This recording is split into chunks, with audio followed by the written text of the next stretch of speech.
بسم اللہ الرحمن الرحیم۔ کتاب الصلاۃ، نماز کے منتخب ضروری مسائل، اوقات نماز، اسلام میں نماز کی اہمیت۔ اسلامی عبادات میں نماز کو سب سے امتیازی مقام حاصل ہے۔ اسی امتیازی کی شان کی وجہ سے اللہ تبارک و تعالیٰ نے نماز کی فرضیت کا حکم شب معراج میں پیغمبر علیہ الصلاۃ والسلام کو آسمانوں پر بلا کر مرحمت فرمایا۔ یہ واقعہ ہجرت سے قبل مکہ مکرمہ میں پیش آیا، جس وقت کے بارے میں اقوال مختلف ہے۔ امام نووی رحمۃ اللہ علیہ نے بعثت کے 5ویں سال یعنی ہجرت سے 7-8 سال قبل ہونے والے قول کو راجح قرار دیا ہے۔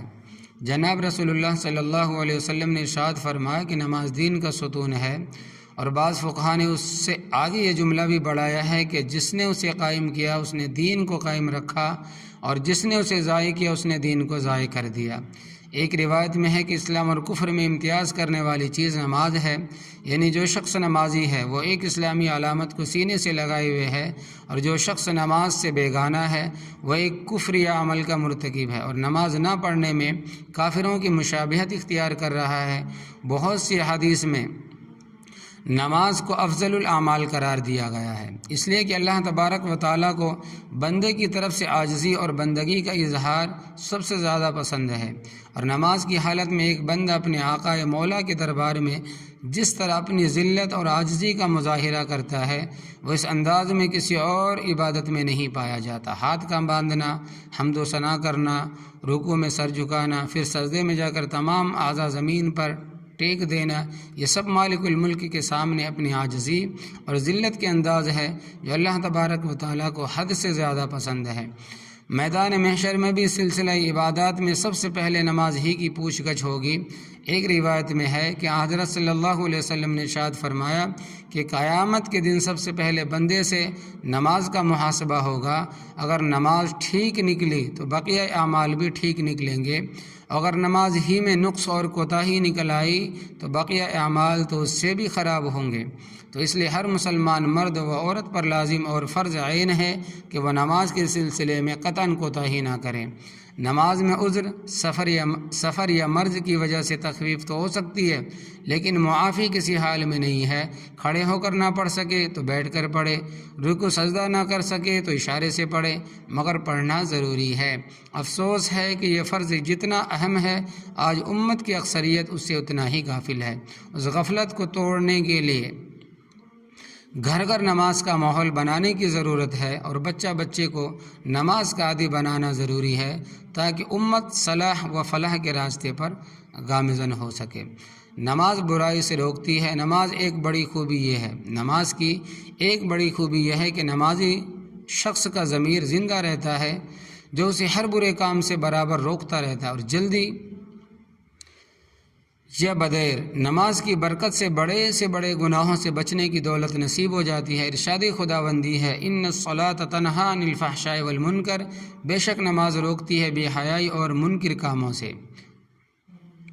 ایک شخص نے حضرت صلی اللہ علیہ وسلم سے شکایت کی کہ فلاں آدمی رات بھر نماز پڑھتا رہتا ہے اور صبح اٹھ کر چوری کرتا ہے، تو حضرت صلی اللہ علیہ وسلم نے جواب دیا، یہ نماز عنقریب اسے اس عمل سے روک دے گی، اور جو شخص نماز پڑھنے کے ساتھ کسی گناہ کا پکا عادی ہو تو اسے اپنی نماز کا جائزہ لینا چاہیے کہ کہیں اس سے نماز میں ایسی کوئی کوتاہی تو نہیں ہو رہی کہ نماز کا اثر ظاہر نہیں ہو رہا۔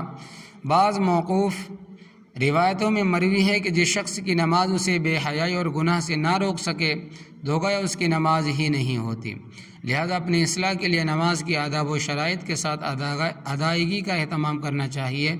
جتنا زیادہ اہتمام اور خشوع و خضوع کے ساتھ نماز پڑھی جائے گی، انشاءاللہ تبارک و تعالی اتنا ہی معصیت سے نفرت کا جذبہ پیدا ہوگا اور اطاعت کی طرف رغبت کا داعیہ ابھرے گا۔ نماز کی قبولیت کی شرط۔ نماز کی قبولیت کے لیے جہاں نیت کا خالص ہونا لازم ہے، وہیں نماز کا شریعت کے حکم کے موافق پڑھنا بھی ضروری ہے۔ ارکان نماز میں کمی یا بیشی کے ساتھ جو نماز پڑھی جائے گی وہ ہرگز قبول نہ ہوگی، چاہے نیت کتنی ہی خالص ہو، کیونکہ عبادت وہی قابل قبول ہوتی ہے جو شریعت کے بتائے ہوئے حکم کے مطابق ہو۔ لہذا ضروری ہے کہ نماز کے تمام ضروری مسائل مستحضر ہو تاکہ ہماری نماز ہر اعتبار سے کامل ہو اور ہم اس عظیم عبادت کے عظیم الشان ثواب سے بفضل خداوندی بہرہ ور ہو سکے۔ ارشاد خداوندی ہے حافظوا علی الصلوات والصلاۃ الوسطی وقوموا للہ قانتین، نگہبانی کرو نمازوں کی اور بیچ والی نماز کی اور کھڑے ہو اللہ تبارک و تعالیٰ کے لیے باادب ہو کر۔ تو اس آیت میں نماز باادب پڑھنے کا حکم دیا گیا، اور نماز کا ادب یہی ہے کہ وہ پوری طرح سنت نبوی علیہ الصلاۃ والسلام کے مطابق ہو۔ نماز کی چوری، بہت سے نماز کے پابند حضرات لمبی عمریں گزر جانے کے باوجود اپنی نماز کی اصلاح کی فکر نہیں کرتے اور ارکان و افعال میں برابر کوتاہی کی عادت پر جمے رہتے ہیں، اور ہر نماز جلد از جلد کم سے کم وقت میں ٹرخانے کی کوشش کرتے ہیں، فضول مشاغل میں گھنٹوں ضائع کر دیتے ہیں، اور نماز میں چند منٹ لگانا بھی بھاری پڑتا ہے۔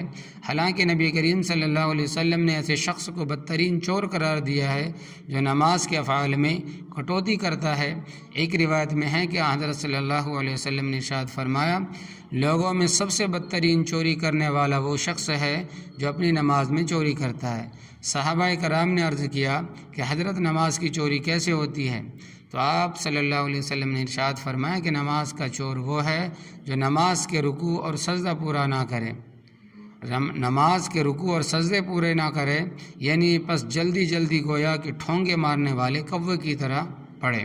اور ایک روایت میں ہے کہ اللہ تبارک و تعالیٰ اس شخص کی نماز کو دیکھتا تک نہیں جو رکوع اور سجدہ کے درمیان اپنی پیٹھ سیدھی نہیں کرتا، یعنی قوما اور جلسہ نہیں کرتا۔ بنا نماز کے عام مسائل سے واقفیت ضروری ہے کہ تاکہ ہماری نماز لا علمی کی وجہ سے خراب نہ ہو اور ہم ترک نماز کے وبال سے محفوظ رہے۔ جس طرح ہم اپنے دنیاوی معاملات کو سدھارنے میں دلچسپی دکھاتے ہیں، اس سے کہیں زیادہ دلچسپی نماز کو واقعی قابل قبول بنانے پر محنت کی ضرورت ہے۔ اللہ تبارک و تعالی ہمیں حقیقی نماز کی حلاوت نصیب فرمائے اور اپنے رضائے تام سے سرفراز فرمائے، آمین یا رب العالمین۔